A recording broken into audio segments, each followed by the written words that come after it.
அல்ஹம்துலில்லாஹ் நஹ்மதுஹு வ நஸ்தஈனுஹு வ நஸ்தக்ஃபிருஹு வ நஊது பில்லாஹி மின் ஷுரூரி அன்ஃபுஸினா வ மின் ஸய்யிஆத்தி அஅமாலினா மன் யஹ்திஹில்லாஹு ஃபலா முதில்ல லஹு வ மன் யுضلில்ஹு ஃபலா ஹாதிய லஹு வ அஷ்ஹது அன் லா இலாஹ இல்லல்லாஹு வஹ்தஹு லா ஷரீக லஹு வ அஷ்ஹது அன்ன முஹம்மதன் அப்துஹு வ ரசூலுஹு அம்மா பஅத்.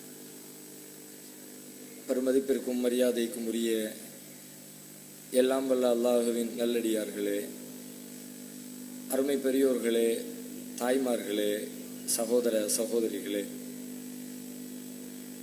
ஏக இறைவனின் அளப்பெரும் கிருபையினால் அவனது தூதர் நபிகள் நாயகம் ஸல்லல்லாஹு அலைஹி வஸல்லம் அவர்கள்தான் உலக மக்களுக்கான வழிகாட்டி, முன்மாதிரி என்பதனை உலகிற்கு எடுத்துச் சொல்வதற்காக வேண்டி பல நாட்களாக வீதி வீதியாக சென்று இந்த செய்தியினை மக்கள் மன்றத்தில் முன்வைத்துவிட்டு அதனுடைய இறுதி நிகழ்வாக முஹம்மதுர் ரசூலுல்லாஹ் மாநாட்டிலே நாம் அனைவரும் திரண்டிருக்கிறோம். இந்த மாநாட்டில் அரசியல் களத்தில் அன்னலார் என்ற தலைப்பினை எனக்கு வழங்கியிருக்கிறார்கள். மிக மிக பொருத்தமான காலகட்டத்தில் வழங்கப்பட்டிருக்கிற ஒரு தலைப்பு இது. ஏனென்றால் பொதுவாக சாமானிய மனிதர்களை பொறுத்தவரை அரசியலுக்கும் நமக்கும் சம்பந்தம் இல்லை என்று தானுண்டு தன் வேலையுண்டு என்று வாழ்ந்து கொண்டிருக்கிற ஒரு சூழலில் எல்லா விஷயங்களையும் தீர்மானிக்கின்ற அதிகாரம் படைத்ததாக அரசியல் திகழ்ந்து கொண்டிருக்கிறது. நாம் உண்ணுகிற உணவிலே கலப்படம் இருக்கக்கூடாது என்று விரும்புகிறோம். குடிக்கின்ற தேயிலை நீரில், தேநீரில் கலப்படம் இருக்கக்கூடாது, மிளகாய் தூளில் கலப்படம் இருக்கக்கூடாது, வாங்குகிற சர்க்கரையிலோ அரசியலில் சீனியிலோ அரிசியிலோ கலப்படம் இருக்கக்கூடாது என்றெல்லாம் விரும்புகிற நாம் அனைத்திலேயும் கலப்படம் செய்கிற அதிகாரம் பெற்றிருக்கிற அரசியல் குறித்து அலட்சியமாக இருந்து கொண்டிருக்கிறோம். உண்மையான அரசியல் என்றால் என்ன, அது எப்படி இருக்க வேண்டும் என்பதை அகிலத்திற்கு எடுத்து சொன்னவர்கள் அன்னலம் பெருமகனார் நபிகள் நாயகம் ஸல்லல்லாஹு அலைஹி வஸல்லம் அவர்கள். அந்த அரசியல் குறித்த விழிப்புணர்வு நமக்கு தேவைப்படுகிறது.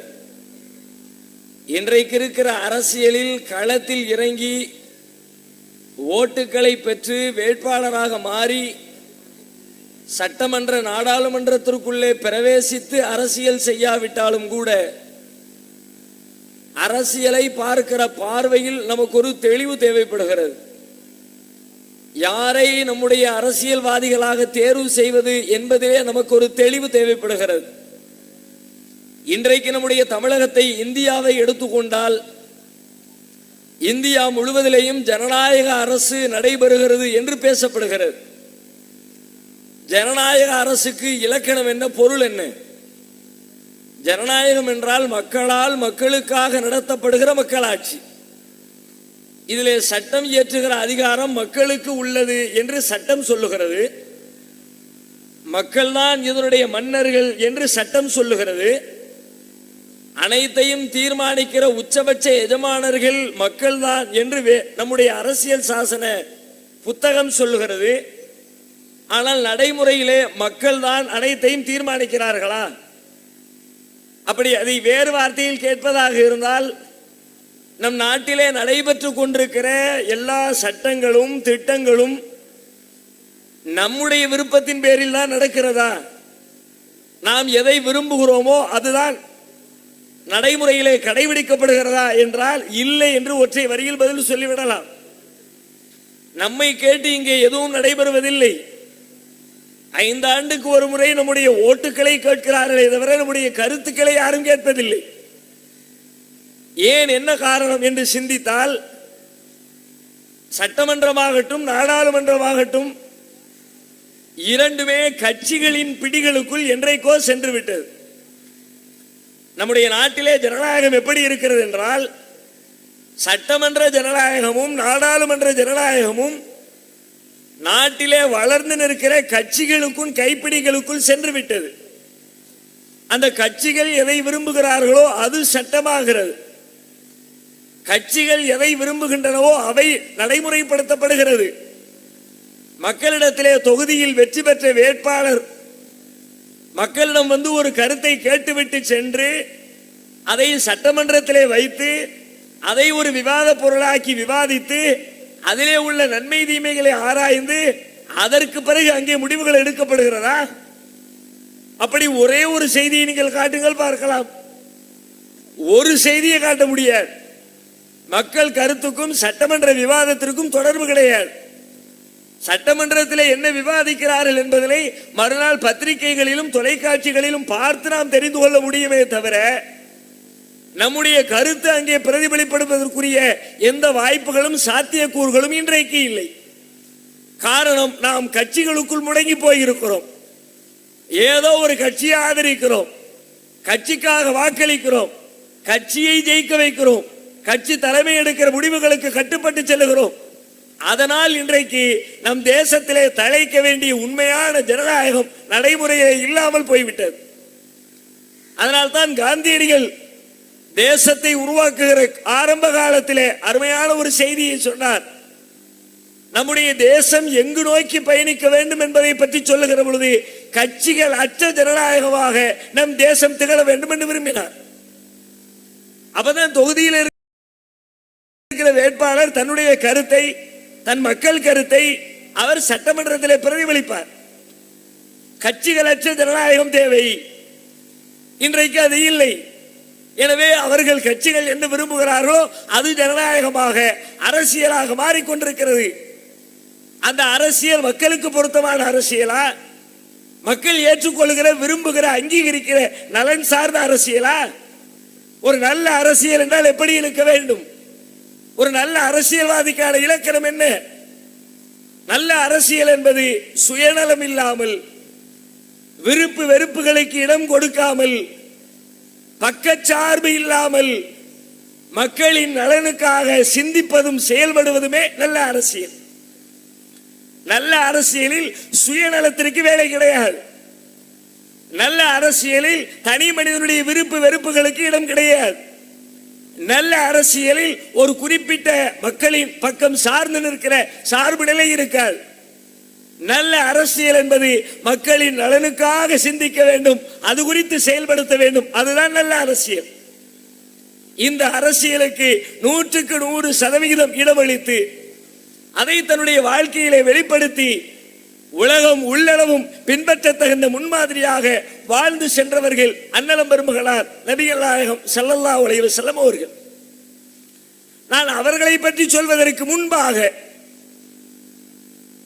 நம்முடைய காலம் எவ்வளவு நாசமாகி இருக்கிறது அரசியலில் என்பதை புரிந்து கொள்வதற்காக நாம் வாழுகிற சமகாலத்திற்கு முந்தைய தலைமுறை, நபிகளாருடைய காலம் என்பது ஏறத்தாழ 14 நூற்றாண்டுகளை கடந்துவிட்ட காலம். 14 அல்ல 14,000 நூற்றாண்டுகள் கடந்தாலும் நபிகளாருடைய வார்த்தைகள் மக்களுக்கு பொருந்தும் என்பதில் மாற்று கருத்து இல்லை.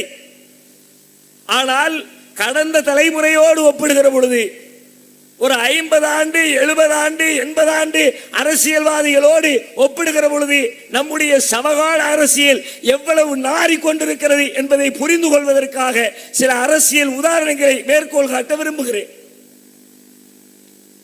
முந்தைய தலைமுறை அரசியல் எப்படி இருந்தது? அது உலகம் முழுவதை பற்றி நான் பேசவில்லை, இந்தியா முழுவதை பற்றி பேசவில்லை. நம்முடைய தமிழகத்திலே அதிலும் குறிப்பாக முதலமைச்சர் நாற்காலியை மட்டும் மையமாக வைத்து சில உதாரணங்களை குறிப்பிடுகிறேன். நம்முடைய தமிழகத்தினுடைய முதலமைச்சர் நாற்காலியில் யார் அமர்ந்தார்கள், எப்படி ஆட்சி செய்தார்கள், இன்றைக்கு எப்படிப்பட்ட முதல்வர்கள் கரங்களில் வைத்திருக்கிறோம் என்பதை புரிந்து கொள்வதற்கு ஒரு சிறிய வரலாற்று செய்தி. வரலாறு என்பது ரொம்ப ரொம்ப முக்கியமானது. ஆனால் பொதுவாகவே உலகத்தில் எல்லா சமுதாயமும் வரலாற்றை புறக்கணிக்கிறது. வரலாறு தேவையில்லை என்று நினைக்கிறார்கள். உண்மையில் வரலாறு அவசியம். வரலாறு என்பது எதற்கு, ஏன், எப்படி? கடந்த காலத்திலே வாழ்ந்த மன்னர்கள் எப்பொழுது வாழ்ந்தார்கள், எத்தனை நாடுகளை வென்றார்கள், எப்பொழுது செத்தார்கள் என்று படிப்பதற்கு பெயர் வரலாறு அல்ல. கடந்த காலத்திலே வாழ்ந்தவர்களுக்கும் நிகழ்காலத்திலே வாழ்ந்து கொண்டிருக்கிறவர்களுக்கும் எதிர்காலத்திலே வாழ இருக்கிறவர்களுக்குமான ஒரு பாலம் வரலாறு என்பது. நேற்றைக்கு என்னுடைய முகம் எப்படி இருந்தது என்பதை தெரிந்து கொண்டால் இன்றைக்கு என்னை எப்படி செதுக்க வேண்டும் என்பதை புரிந்து கொள்வேன். நாளைக்கு எதை நோக்கி நான் பயணிக்க வேண்டும் என்பதை நான் தீர்மானிப்பேன். அதற்காக வரலாறுகள் அவசியம். எனவே குறிப்பிட்டு காட்டுகிறேன். நம்முடைய தேசத்தில் எத்தனையோ முதலமைச்சர்களை சுதந்திர இந்தியா கண்டுவிட்டது. சுதந்திரத்திற்கு முன்பும் பார்த்திருக்கிறோம். பொருளாதார ரீதியான நேர்மைக்கு மட்டும் நான் சில உதாரணங்களை சொல்லுகிறேன். பொருளாதார நேர்மை, சுயநலம் இல்லாமல், பொருளாதாரத்திற்கு ஆசைப்படாமல் அரசியலுக்கு வந்து முதலமைச்சர்களாக இருந்துவிட்டு எத்தனை பேர் சென்றிருக்கிறார்கள் தெரியுமா?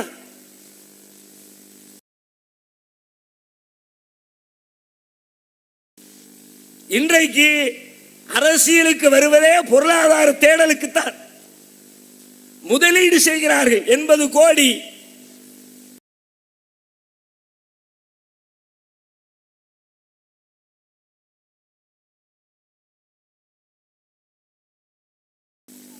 நூறு கோடி 200 கோடி வியாபாரம். இந்த 5 ஆண்டு கால இடைவெளியில் எவ்வளவு சுருட்ட முடியுமோ அவ்வளவு சுருட்ட வேண்டும்.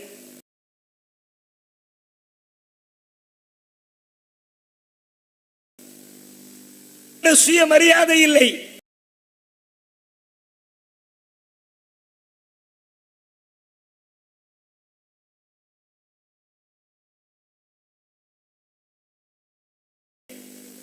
நாட்டு மக்கள் நம்மை பற்றி என்ன நினைப்பார்கள் என்ற கவலை இல்லை.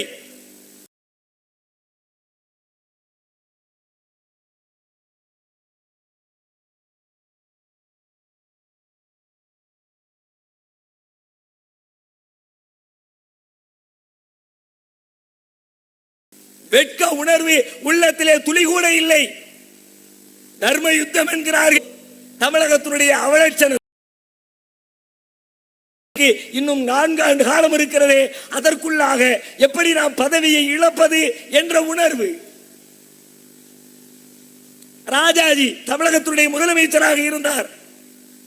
ராஜாஜியை பொறுத்தவரைக்கும் சாதிய உணர்வில், பார்ப்பன சிந்தனையில் ஊறி திளைத்தவர். அவருடைய கல்வி கொள்கை இந்தியாவிற்கு மிக மிக மோசமான ஒரு கொள்கை. விமர்சிக்கப்பட வேண்டிய தலைவர்களில் முக்கியமான ஒரு இடத்திலே இருப்பவர் ராஜாஜி.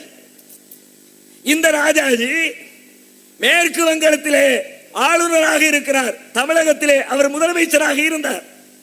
எப்பொழுது ஆங்கிலேயர்கள் அரை சுதந்திரம் கொடுத்திருந்த நேரத்தில் 1937 தமிழகத்தினுடைய முதலமைச்சர் என்றால் அப்பொழுது முதலமைச்சர் கூட கிடையாது, பிரதம அமைச்சர். சுதந்திரத்திற்கு பிறகு மொழிவாரி மாநில பிரிவினைக்கு பிறகுதான் முதலமைச்சர். அதற்கு முன்னால் எல்லாம் பிரதம அமைச்சர், பிரீமியர். அந்த பிரீமியருடைய எல்லை எவ்வளவு? இன்றைக்கு இருக்கிற தமிழகம் மட்டுமில்லை, பக்கத்தில் இருக்கிற ஆந்திரம், அதற்கு பக்கத்தில் இருக்கிற ஒடிசா, கர்நாடகத்தினுடைய ஒரு பகுதி, கேரளாவினுடைய ஒரு பகுதி, இவை அனைத்தும் சேர்ந்தது சென்னை மாகாணம். அந்த சென்னை மாகாணத்துடைய பிரதம அமைச்சராக இருந்தவர் ராஜாஜி. மேற்கு வங்கத்திலே ஆளுநராக இருக்கிறார். மக்கள் அவருக்கு அன்பளிப்புகளை கொண்டு வந்து கொட்டுகிறார்கள். கொடுக்கிற அன்பளிப்புகளை எல்லாம் கருவூலத்திலே சேர்க்கிறார். கடைசியிலே அவர் மத்திய அமைச்சரவைக்கு தேர்ந்தெடுக்கப்பட வேண்டிய சூழல் வருகிற பொழுது மேற்கு வங்கத்து மக்கள் ஒரு தங்க கைத்தடியை கொண்டு வந்து, உங்களுக்காக எங்களின் அன்பு பரிசு, காலம் முழுக்க இதை நீங்கள் கையில் வைத்திருக்க வேண்டும் என்று கட்டளையிட்டு அதை அவரிடத்திலே ஒப்படைக்கிறார்கள்.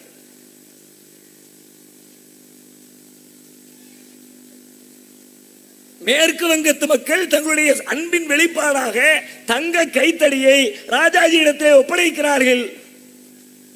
ஆளுநர் பதவியை ராஜினாமா செய்துவிட்டு மத்திய அமைச்சரவைக்கு தேர்ந்தெடுக்கப்படுவதற்காக அவர் பதவியை விலகுகிற தருணத்தில் தன்னிடம் இருக்கிற அந்த தங்க கைத்தடியை அரசு கருவூலத்திலே ஒப்படைத்து விட்டு மத்திய அரசுக்கு வருகிறார்.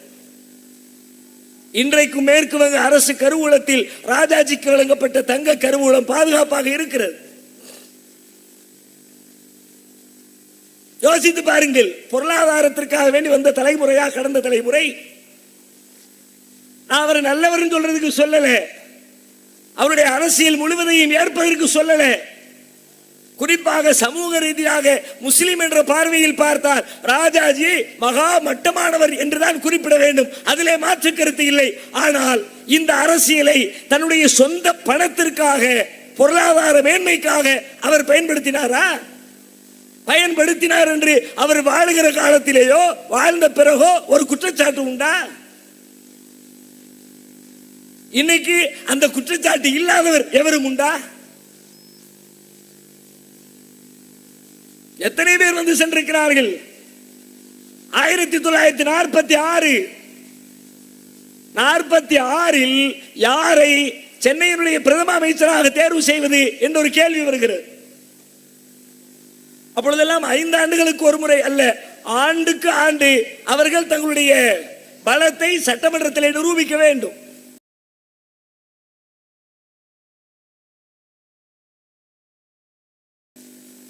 தேர்வு செய்ய வேண்டும். 1946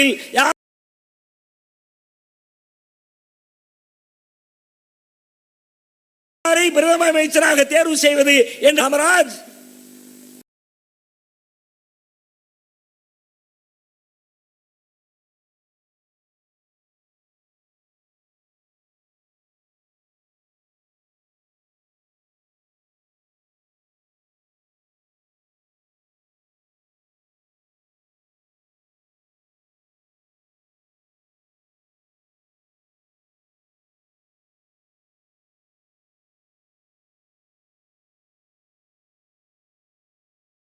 ஆயிரத்தி 1937 ஒவ்வொரு மாகாணத்திலும்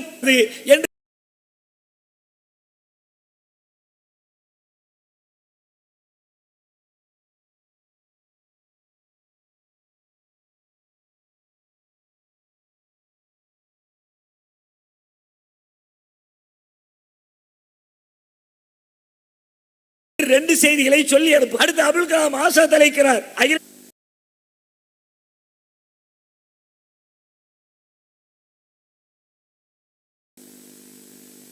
காந்தியினுடைய கருத்தை சொல்லுகிறார். சட்டமன்ற உறுப்பினர் அத்தனை பேரும்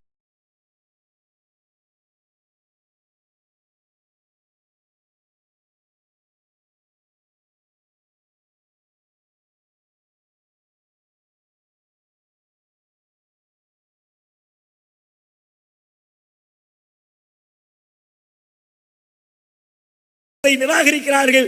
நிராகரித்து விட்டு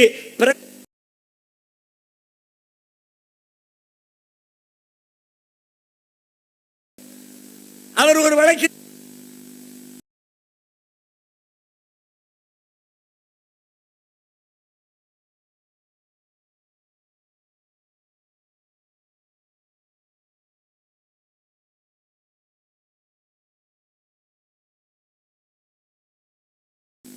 அப்படிப்பட்ட ஒரு வழக்கறிஞர் தெலுங்கர்கள் ஆந்திர மக்கள் என்ன சொல்வார்கள் தெரியுமா? ஆந்திர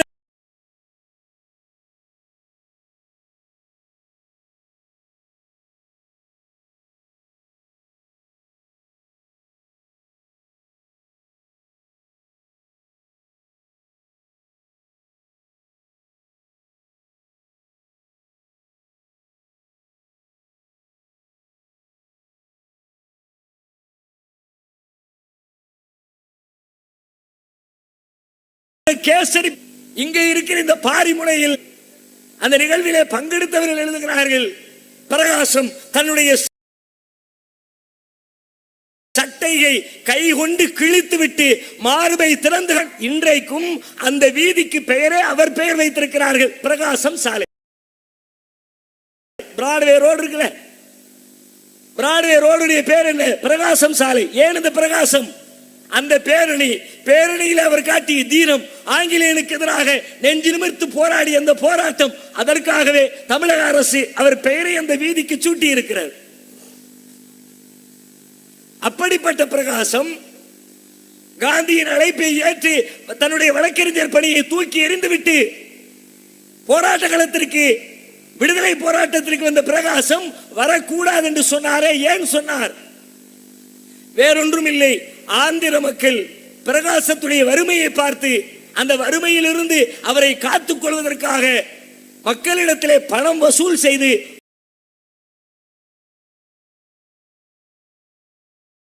ஒரு சிறிய தொகை பிரகாசத்திற்கு அன்பளிப்பாக கொடுக்கிறார்கள்.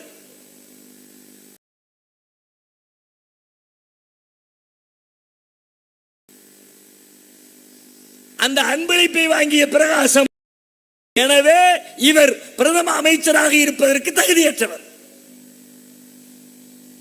இன்னைக்கு கற்பனையே பண்ண முடியாது.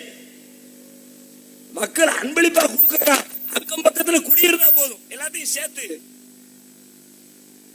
இழுத்து போட்டு இது ஏன் சொத்துமா?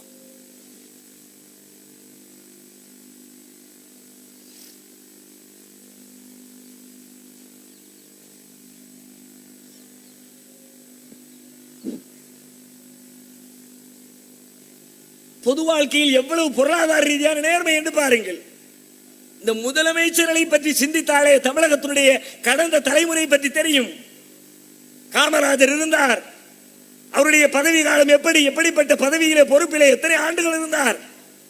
ஏறத்தாழ 14 ஆண்டு காலம் தமிழக காங்கிரஸ் கட்சியினுடைய தலைவராக இருந்தார். 15 ஆண்டு காலம் தமிழக சட்டமன்றத்தினுடைய உறுப்பினராக இருந்தார். 9 ஆண்டு காலம் தமிழகத்தினுடைய முதலமைச்சராக இருந்தார். 5 ஆண்டு காலம் அகில இந்திய காங்கிரஸ் கமிட்டியுடைய தலைவராக இருந்தார். 8 ஆண்டு காலம் நாடாளுமன்றத்தினுடைய உறுப்பினராக பதவி வகித்தார். இப்படி எக்கச்சக்கமான பதவிகளை வகித்து பணத்தை கையாளல் செய்ய 1000 வாய்ப்புகளை பெற்றிருந்த காமராஜர் மரணிக்கிற பொழுது எப்படி மரணித்தார்? அவர் பெயரிலே இருந்த சொத்துக்கள் என்ன? 10 வேஷ்டி, 10 சட்டை, 63 ரூபாய் பணம். இத்தோடு அவருடைய மரணம் அவரை சம்பவிக்கிறது. கடந்த தலைமுறை கக்கன் ஆகட்டும், ஓமந்தூரா ரெட்டி ஆகட்டும், ராஜபாளையம் குமாரசாமி ராஜாவாகட்டும், இவர்கள் எல்லாம் கடந்த தலைமுறையில் தமிழகத்துடைய முதலமைச்சர்கள். இவர்களோடு இன்று ஒப்பிடுங்கள். பொருளாதார சுயநலன் அற்ற அரசியல் இருக்கிறதா? சுயநலன் மட்டும்தான் அரசியல். பணத்தை பெருக்குவதே அரசியல். அரசியல் தலைவர் எழுதிய பிரபலமான ஒரு செய்தி யாருக்கும் தெரியும். சொந்த ஊரில் இருந்து சென்னைக்கு வருகிற பொழுது டீ குடிப்பதற்கு, தேயிலை நீர் குடிப்பதற்கு காசு இல்லாமல் ஒரு டீயை வாங்கி நானும் என்னுடைய நண்பர்களும் 2 பேரும் பங்கு போட்டு குடித்தோம் என்று ஒரு பெரிய அரசியல் தலைவர் தன்னுடைய சுயசரிதத்தை எழுதுகிறார். கண் எதிரிலே ஒரு தேநீர் குடிக்க வழி இல்லாத நிலையில் அரசியலுக்குள்ளே நுழைந்தவர் அரசியலுக்கு வந்த பிறகு பெரும் பெரும் தேயிலை தோட்டத்திற்கே சொந்தக்காரராக மாறி போகிறாரே. எல்லாவற்றினுடைய கோளாறு எங்கே என்று கேட்டால் நம்முடைய சிந்தனையில் கோளாறு. யாரை தேர்வு செய்வது என்பதில் கோளாறு, யாரை சட்டமன்றத்திற்கு அனுப்புவது என்பதை பரிசீலிப்பதிலே கோளாறு. சிந்திக்க வேண்டும். எதிர்காலத்திலே யாரை தேர்வு செய்வது என்பதை பரிசீலிக்க வேண்டும். கடந்த தலைமுறை என்ன? இன்னும் சொல்ல போனால் இவர்கள் கூட பொருளாதார விஷயத்தில் மட்டும்தான் இவர்களை மேற்கோள் காட்டி இருக்கிறோம். ஒட்டுமொத்த அரசியலில் என்னென்ன விஷயங்கள் எல்லாம் வருமோ அனைத்து துறைகளிலேயும் நேர்மை, நீதி, நாணயம், ஒழுக்கம் என்று இந்த உலகத்திற்கு ஒருவரை எடுத்து காட்ட வேண்டும் என்றால் அண்ணலம் பெருமகனார் நபிகள் நாயகத்தை தவிர வேறு எவரையும் அந்த இடத்தில் வைத்து பார்க்க இயலாது. எத்தனை அற்புதமான அரசியல் தலைவர்! நபிகளாரிடத்திலே சுயநலம் உண்டா? அவர்கள் இந்த தன்னுடைய இந்த பதவியை பயன்படுத்தி 10 ஆண்டு காலம் ஜனாதிபதியாக பதவி வைத்தார்கள். இதை பயன்படுத்தி 10 காசு பெற்றார்கள் என்று ஒரு குறிப்பு உண்டா? அவர்கள் அரசியல் களத்திற்குள்ளே குதிப்பதற்கு முன்னால் பெரும் கோடீஸ்வரர். பல நாடுகளுக்கு சென்று, சிரியாவிற்கு சென்று வியாபாரம் செய்து லட்ச லட்சமாக சம்பாதித்து வைத்திருந்த ஒரு பெரிய கோடீஸ்வரர். அரசியல் களத்திற்குள் அடியெடுத்து வைத்த பிறகு, மதீனத்து வாழ்க்கையை ஆரம்பித்த பிறகு அவர்களுடைய மனைவிமார் சொல்லுகிறார்கள், எங்கள் வீட்டிலே 1 மாதம் கடந்து செல்லும், 2 மாதம் கடந்து செல்லும், எங்கள் வீடுகளில் அடுப்பு பற்ற வைக்கப்பட்டிருக்காது. இந்த நிலையில் எந்த தலைவனும் இல்லை. நான் சொன்ன ஆட்களா அதோடு ஒப்பிட்டு பார்த்தால் கால் தூசுக்கு சமானம். வாழுகிற காலத்தில் தன்னுடைய குடும்பத்திற்கு மிகப்பெரிய ஜனாதிபதி, பல்லாயிரக்கணக்கான மக்களின் பாசத்தை பெற்றிருக்கிற ஒரு பெரும் தலைவர், அவர் என்ன சொன்னாலும் கேட்பதற்கு தயாராக இருக்கிற லட்சோப லட்ச தொண்டர்களை கொண்டிருக்கிறவர். அப்படிப்பட்ட தலைவர் அவர் வாழுகிற காலத்தில் அவருடைய குடும்பத்திலே 2 மாத காலம் 3 மாத காலம் அடுப்பு எரிக்கப்படவில்லை என்றால் இந்த அரசியலை அவர் சுயநலத்திற்கு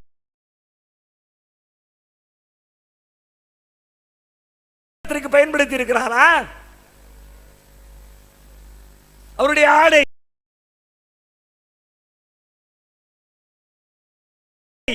அவருடைய வீடு, அவருடைய உணவு,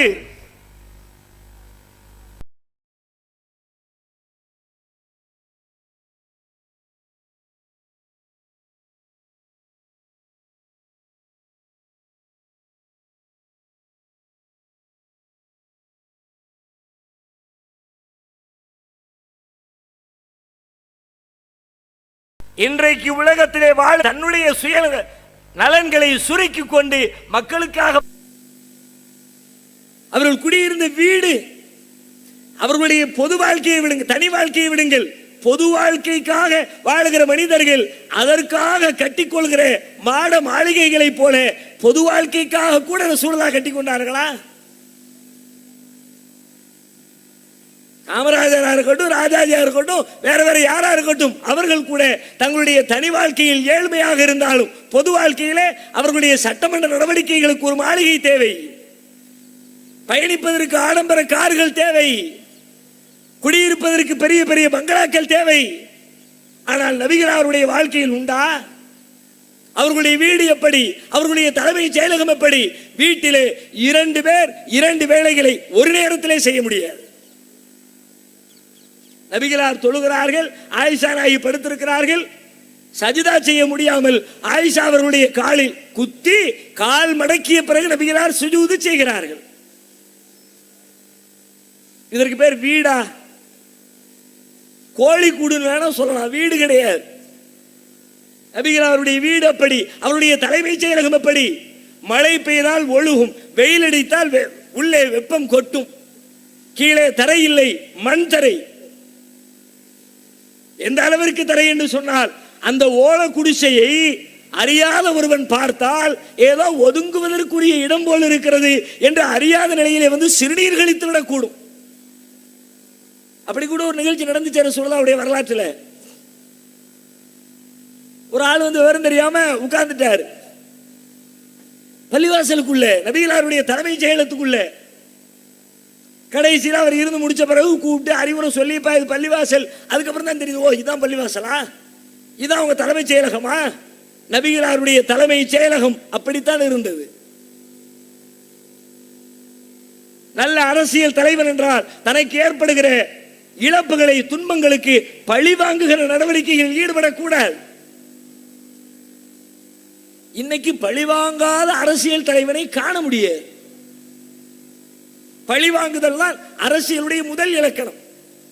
திட்டமிடு, சதி செய், கொள்ளையடி, பழிவாங்கு, எதிர்த்து தாக்கு, அழித்து விடு, இதுதான் இன்றைய அரசியல். நபிகளார் காட்டிய அரசியல் எப்படி? நபிகளால் வாழ்ந்த பகுதியிலே அவர்களுடைய அரசுக்கு எதிராக கலகம் செய்யக்கூடிய சமூகம் யூத சமூகம். யூதர்களுடைய சமூகத்தை சேர்ந்த பெண் நபிகள் நாயகத்தையே கொல்வதற்கு முயற்சி எடுக்கிறார். எப்படி முயற்சி? விருந்து கொடுக்கிறேன் என்ற பெயரில் விருந்திலே விஷம் தடவி நபிகளாரை கொல்ல முயற்சிக்கிறார். இறைவன் காப்பாற்றுகிறான். ஒரு வாய் எடுத்து வச்ச உடனே சூழலை கண்டுபிடிச்சிடுறாங்க, இதுல ஏதோ விஷம் தடவப்பட்டிருக்குது, யாரும் சாப்பிடாதீங்க. அந்த பெண்ணை அழைத்து விசாரிக்கிறார்கள். அவளும் உண்மையை ஒத்துக்கொள்கிறாள். ஆமா, உங்களை கொல்லத்தான் நான் விஷம் கொடுத்தேன்.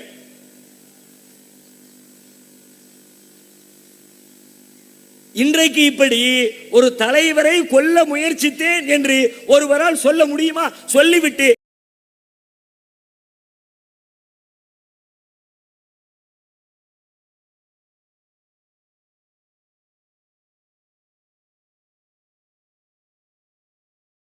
சுதந்திரமாக பூமியிலே நடமாட முடியுமா?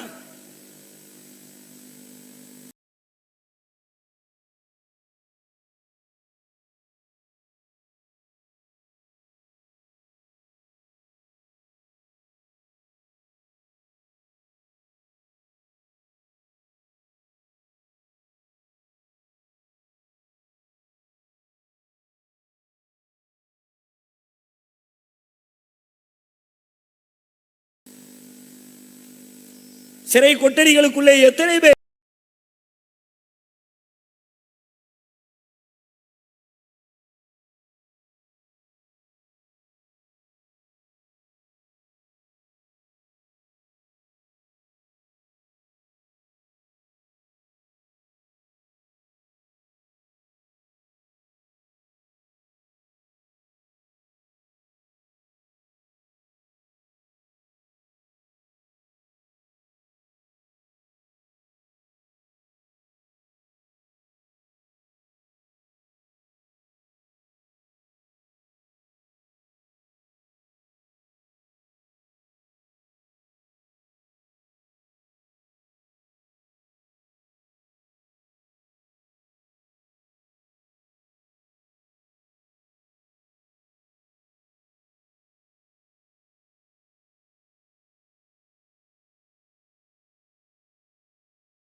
தப்பித்தவளுக்கு வந்து ஜக்காத்து ஒருவேளை தர மாட்டான்.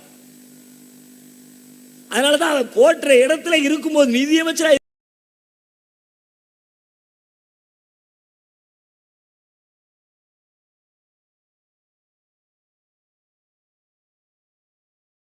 இருக்கும்போது சொன்னார், நம்ம நாட்டுல கடவுளே வந்து கடை இருந்தாலும் 2 கணக்கு தான் வைப்பாண்டார். அப்ப இங்க கொடுக்கப்படுகிற பணம் என்பது லஞ்ச பணம்.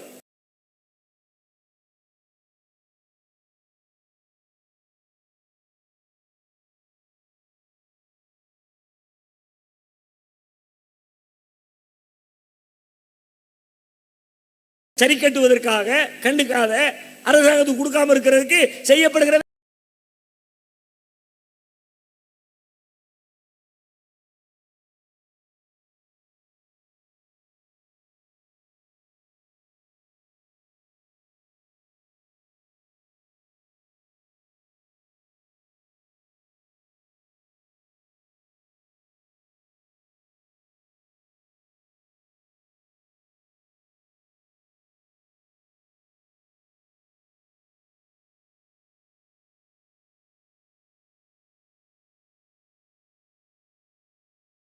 جلس في بيت أبيه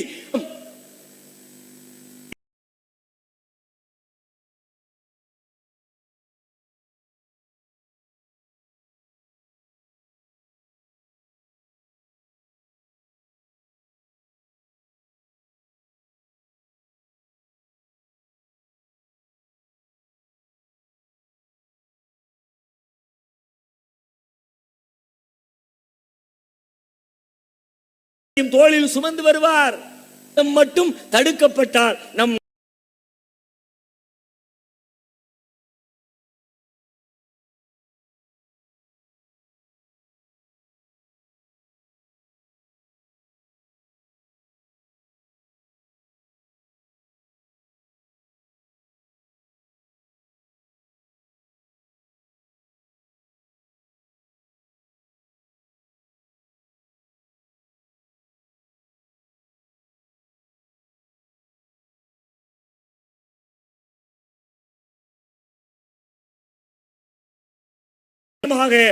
ஒரு அரசியல்வாதிக்கார்கள் நபிகளார்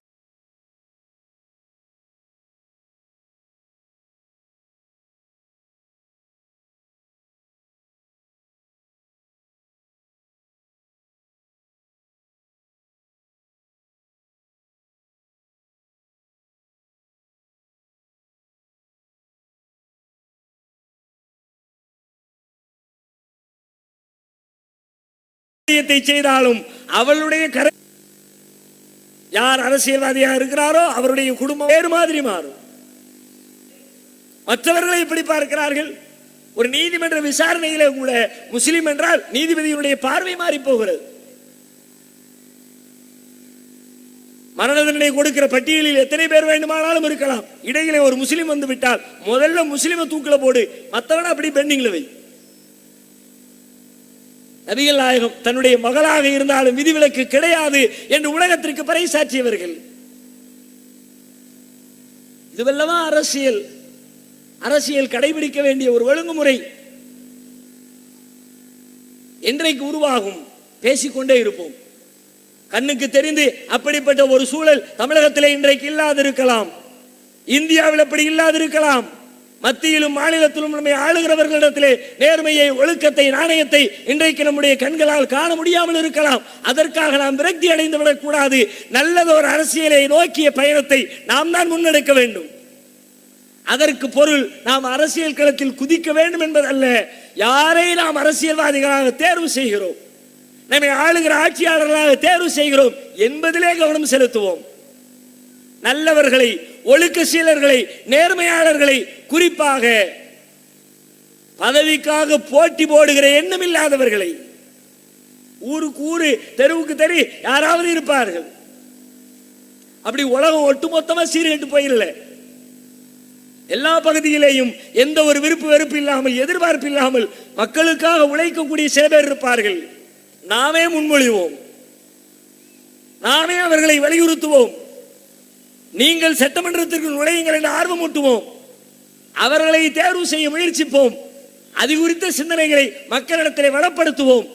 அதன் வழியாக நபிகளார் காட்டிய நேர்மை நிறைந்த, நீதி நிறைந்த, ஒழுக்கம் நிறைந்த, பக்கச்சார்புகளற்ற, மக்களுக்காக உழைக்கிற ஒரு அரசியலை உண்டாக்குவதற்கு பாடுபடுவோம். எல்லாம் வல்ல இறைவன் நம் அனைவருக்கும் அதற்குரிய நல்லருளை தந்தருள் புரிவானாக. வாஹிர் தாவானா அல்ஹம்துலில்லாஹி ரப்பில் ஆலமீன். அஸ்ஸலாமு அலைக்கும் வரஹ்மத்துல்லாஹி.